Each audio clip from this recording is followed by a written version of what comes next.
Most Americans can't last more than a year in Mexico City, and once you hear why, it starts to make sense. It usually isn't because of one big problem. It's the little habits and mistakes that slowly reshape what living there actually feels like. We're uncovering the subtle problems that slowly change the experience of living in Mexico City. The same patterns repeatedly mentioned across Numbeo, Internations, and Expatistan. Watch to the end to understand why so many Americans end up leaving after 365 days. Most Americans fall in love with Mexico City in the first 90 days, and that's exactly where the problem begins.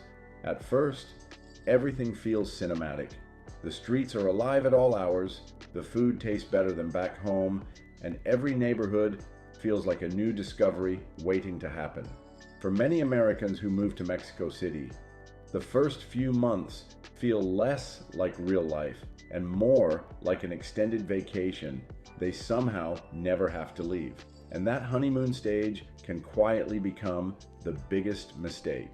Most expats arrive with a mindset that sounds harmless. I'm finally going to enjoy life. So they say yes to everything. Breakfast turns into brunch at trendy cafes in Roma. Lunch becomes tacos in Condesa. Dinner becomes rooftop drinks in Polanco. Before long, they're eating out almost every single day because the city makes it incredibly easy to do that. The food scene feels endless, affordable, and exciting compared to many American cities. But after a few months, something shifts. The constant eating out that once felt freeing slowly becomes draining. You stop feeling grounded. Your schedule disappears. Your spending increases without noticing. Even simple things like grocery shopping, cooking at home, or building healthy habits start feeling strangely difficult because life becomes centered around stimulation instead of stability. Then comes the non-stop exploring. Every weekend becomes another neighborhood, another cafe, another market, another hidden spot someone recommended online. At first, it feels amazing because Mexico City rewards curiosity better than almost any city in the world. There's always another museum, another street filled with music, another restaurant everyone says you have to try. But eventually, many expats realize they're still living like tourists months later. They never slow down long enough to build an actual life. And that leads to the next problem: no routine. One of the biggest hidden dangers of moving abroad is losing structure without realizing it. Back home, routines happen automatically. You know your gym, your grocery store, your work schedule, your sleep habits. But in Mexico City, many newcomers spend months floating from one exciting experience to another without creating consistency. The city feels alive 24/7, so people keep chasing that energy until suddenly they're exhausted, because the lifestyle that feels exciting short-term often becomes overwhelming long-term. Constant stimulation starts replacing rest. Everyday life begins feeling chaotic instead of adventurous. And many Americans eventually discover that what made the city magical during the honeymoon phase is also what quietly burned them out after living there for a year. Stick around as the reality stage of living in the city creeps into the picture. By month 6, many Americans realize they didn't actually move to a different lifestyle. They just rebuilt their old one in Mexico City at a slightly lower price. At first, living in neighborhoods like Roma, Condesa, and Polanco feels like the perfect decision. The streets are beautiful, the cafes are familiar, the menus are bilingual, and everywhere you go, there are other foreigners doing the exact same thing. It feels comfortable, easy, safe. You can land in Mexico City without speaking much Spanish and still build an entire daily routine inside these neighborhoods. And for the first few months, that convenience feels worth it. But this is where lifestyle inflation quietly begins. What starts as the occasional brunch slowly turns into a daily habit. Coffee becomes a $6 oat milk latte every morning. Co-working memberships, boutique gyms, rooftop cocktails, food delivery apps, and upscale restaurants become normal because the entire environment is designed around convenience and aesthetics. The problem is that many Americans compare these prices to major US cities and think, well, it's still cheaper than Los Angeles or New York. Technically, yes, but they're also spending far more than locals around them. Over time, many expats stop experiencing Mexico City itself and instead experience a curated international bubble built specifically for affluent foreigners. The cafes start looking the same, the social circles become repetitive, and little by little, the original excitement of moving abroad starts fading because daily life becomes strangely predictable. Then comes the premium pricing reality. Many businesses in Roma, Condesa, and Polanco now openly price toward foreigners and remote workers earning US salaries. Rent rises fast. Trendy apartments charge luxury rates. Restaurants that once felt affordable slowly become expensive when visited every day. Delivery apps, imported groceries, private transportation, and nightlife all stack together quietly month after month. And that's when the "Mexico is so cheap" fantasy starts colliding with reality. For many Americans, months 4 to 6 become the reality stage of living abroad. The honeymoon phase wears off, and they finally look at their bank account honestly for the first time. That's when many realize something uncomfortable. They moved to Mexico for lower living costs, but accidentally recreated expensive American living. The irony is that Mexico City can absolutely be affordable, but affordability usually requires adaptation, learning local habits, exploring outside the expat bubble, building routines around the actual city instead of the foreigner version of it. Many never make that transition. Instead, they stay trapped in a permanent vacation lifestyle where every day revolves around comfort, convenience, and consumption. And eventually, the financial pressure starts feeling a lot more familiar than they expected. Keep watching, because we'll be looking at what the third phase of Mexican living is all about next. Around months 7 and 8, Mexico City stops feeling like an adventure and starts feeling heavy. This is the stage many expats never talk about publicly because nothing is technically wrong. There's no major disaster, no dramatic moment that suddenly changes everything. Instead, it's the slow buildup of daily stress that begins wearing people down without them fully noticing at first. The first thing that starts hitting differently is the traffic. At the beginning, the chaos almost feels entertaining. The packed streets, endless movement, motorcycles squeezing through tiny spaces. It all feels like part of the energy of Mexico City, but after months of sitting in traffic just to travel a few miles, that excitement fades quickly. A simple dinner reservation can suddenly require an hour commute. Crossing the city becomes mentally exhausting. Plans start revolving around avoiding congestion instead of actually enjoying life. Then comes the noise. In the honeymoon phase, the sound of the city feels vibrant and alive. Street musicians, late night conversations, vendors calling out products, dogs barking, traffic outside your apartment. It all feels cultural and exciting when you first arrive. But by months 7 and 8, many Americans realize the city rarely becomes quiet. There's always movement, always sound, always stimulation, and eventually, your brain starts craving silence you can't easily find. That constant stimulation becomes even harder when combined with the air quality. Some days feel perfectly normal. Other days feel strangely exhausting for reasons people can't immediately explain. Headaches become more common. Fatigue builds faster. Walking long distances feels heavier than expected.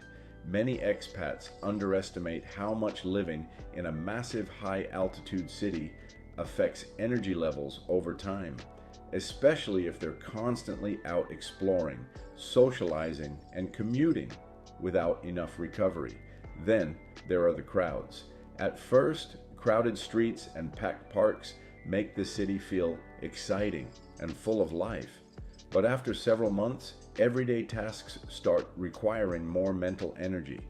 Grocery stores feel overwhelming. Public transportation becomes draining. Popular neighborhoods are constantly packed. Even relaxing weekends can start feeling overstimulating because truly escaping the intensity of Mexico City is difficult. And this is where many expats enter what could be called the daily friction stage. The city stops feeling exciting and starts feeling mentally draining, not because the city changed, but because the adrenaline wore off. By this point, many Americans are no longer comparing Mexico City to vacation memories. They're comparing it to real-life sustainability. They start asking questions they ignored earlier. Can I handle this pace long-term? Can I build peace and stability here? Can my mental energy keep up with the city every single day? For some people, the answer becomes yes. But for many others, this is the stage where they quietly begin thinking about leaving. Make sure to watch all the way through. You won't believe what we found to happen when expats try to maintain a Western lifestyle in a Mexican atmosphere. By months 9 and 10, many Americans in Mexico City discover a hard truth. The faster you try to recreate your old life, the more expensive and frustrating your new one becomes. At this stage, the excitement of moving abroad has mostly settled. Daily life feels normal now, work deadlines return, responsibilities return, and many expats start craving the comforts and routines they had back in the United States. That sounds harmless at first, until those comforts slowly begin reshaping their entire budget. It usually starts with imported groceries. In the beginning, local markets feel exciting. Fresh fruit is everywhere. Street food feels authentic. Cooking with local ingredients feels like part of the adventure. But after enough months abroad, many Americans begin missing familiar brands and foods from home. Suddenly they're searching for imported peanut butter, protein bars, almond milk brands, specialty snacks, organic products, or specific health foods they used to buy automatically in the US. And that's when grocery costs quietly explode. Stores catering to foreigners often charge massive premiums for imported products. A few comfort purchases here and there don't seem like much individually, but over time they stack together into a surprisingly expensive monthly habit. Many expats slowly realize they're paying luxury prices simply to recreate familiarity. Then come the delivery apps. At first, food delivery feels like a cheap luxury compared to the United States. You can order almost anything directly to your apartment for what feels like a reasonable price. So people use it constantly. Coffee deliveries, late night meals, groceries, convenience orders during busy work days. But convenience has a way of becoming invisible spending. By months 9 and 10, many Americans are no longer using delivery apps occasionally. They're depending on them daily. And because Mexico City makes convenience so accessible in expat-heavy neighborhoods, people slowly stop adapting to local rhythms altogether. Instead of learning slower, more affordable habits, they pay premium prices to avoid inconvenience. That's where premium convenience enters the picture. Private rides instead of public transit, boutique fitness studios instead of local gyms, upscale cafes as workspaces, international products, air-conditioned apartments, trendy co-working spaces. All of it feels manageable individually, but together it recreates a Western cost structure inside a city that only feels cheap when you actually adapt to local living. And this becomes the budget pressure stage because Mexico City stays affordable until you try to live exactly like you did back home. That realization hits many expats hard around this point in the first year. They expected lower costs to automatically create financial freedom. Instead, many accidentally built a lifestyle that still revolves around consumption, convenience, and imported comfort. The city didn't become expensive. Their habits did. And for many Americans, this is the moment they start questioning whether living abroad is saving them money at all. You'll want to see what happens when Americans expect their move to the city to solve their bigger problems. By months 11 and 12, many Americans living in Mexico City face a realization they never expected. Changing countries didn't automatically change how they feel inside. This is the phase where the emotional side of moving abroad finally catches up. For almost a year, the city has provided constant distraction. New restaurants, new people, new neighborhoods, new experiences. In the beginning, that excitement can temporarily mask deeper problems. Burnout feels less noticeable when every week feels adventurous. Loneliness feels quieter when life constantly feels stimulating. Even stress can hide beneath the adrenaline of starting over somewhere completely new. But eventually, normal life returns. And that's when many expats begin confronting the things they thought the move itself would fix. The burnout starts showing first. Not just physical exhaustion from the pace of Mexico City, but emotional burnout too. Many Americans arrive hoping a new environment will make them feel more alive, more motivated, more fulfilled. And for a while, it works. But once daily life settles in, they realize they're still carrying the same mental habits, anxieties, and emotional patterns they had back home. Because a new city changes your surroundings, not your internal life. Then comes the lack of purpose. This catches many people off guard. At first, simply being abroad feels meaningful enough on its own. But after nearly a year, the novelty fades. The cafes become routine. The neighborhoods become familiar. And some expats realize they built their entire identity around escaping instead of building something sustainable. They start asking deeper questions. What am I actually working toward here? Am I building a real life or just extending a temporary experience? And for people working remotely or living without strong community roots, those questions can become emotionally heavy. That often leads into emotional dissatisfaction. The feeling that something still feels incomplete, even though life looks exciting from the outside. Social media might still show rooftop dinners, trendy cafes, and beautiful apartments in Mexico City. But internally, many people begin feeling disconnected from the fantasy they originally imagined. This is the mental shift almost nobody talks about before moving abroad. Many people quietly start thinking, why doesn't this feel the way I imagined? Why am I still stressed? And the answer has almost nothing to do with Mexico City itself. What we reveal to be that answer might just cause you alarm. Most Americans don't leave Mexico City because the city failed them. They leave because they chase freedom without building stability. That's the part most people misunderstand about moving abroad. When Americans first arrive in Mexico City, the city feels like the answer to everything they were missing back home. Life feels cheaper, more exciting, more alive. Every day feels filled with possibility. But over time, many people slowly realize something uncomfortable. Freedom without structure eventually turns into chaos. A lot of expats spend their first year living reactively instead of intentionally. They never build a real routine. Sleep schedules become inconsistent. Spending becomes emotional. Work-life balance disappears. Days revolve around stimulation instead of stability because the city constantly offers another distraction, another experience, another escape. And without realizing it, many people drift into unsustainable living. There's no sustainable system behind the lifestyle. No boundaries around spending, no healthy routine protecting energy levels, no long-term plan for balancing work, relationships, finances, and mental health. Add lifestyle inflation into the mix. Expensive cafes, delivery apps, imported groceries, luxury apartments, constant dining out, and suddenly the cheap life abroad becomes financially stressful too.